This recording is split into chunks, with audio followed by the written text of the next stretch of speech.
What is a fiduciary? And so it's this wacky term we keep hearing about, and I wanted to do a quick video for you guys on this one. I just came back from a business meeting and we were talking about what is a fiduciary, and somebody suggested, say, hey Scott, why don't you do a video on that? So here it is for you guys. Fiduciary is, and per the Webster's dictionary definition of a fiduciary, is somebody who is held or founded in trust or confidence. In other words, it's somebody that we need to trust. And as it relates to finance and financial advisors, what it essentially means is that the person who's giving you advice must put your interests ahead of their own, okay? And so I'll provide just a couple of quick examples. And so one thing that I always pride myself on doing, of course, as an actual fiduciary, is always looking out for my client or a prospective client, somebody I might be meeting for the first time. And one of the first questions I will ask somebody is, what is your experience in working with a financial advisor? And if they tell me, we've never worked with a financial advisor before, one thing I will suggest to them is not only please talk to me, of course, but also please interview at least one other financial advisor. And that way they have somebody to compare me to, and so they can make an informed decision. Now, is this something that is in my best interest? Certainly not. So if they go to that other advisor, they do business there,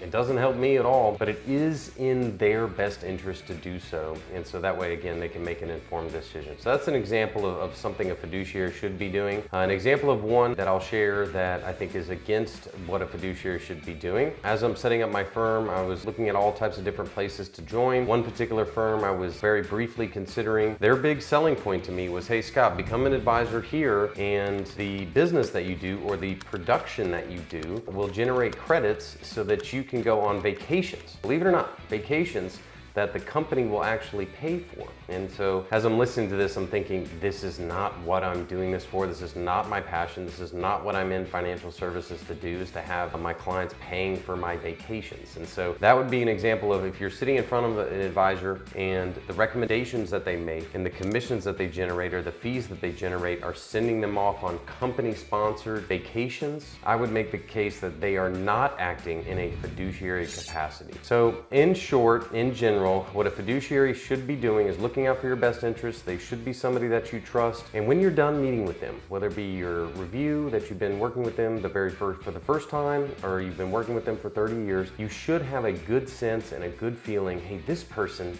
does care about me. This person is looking out for my best interest.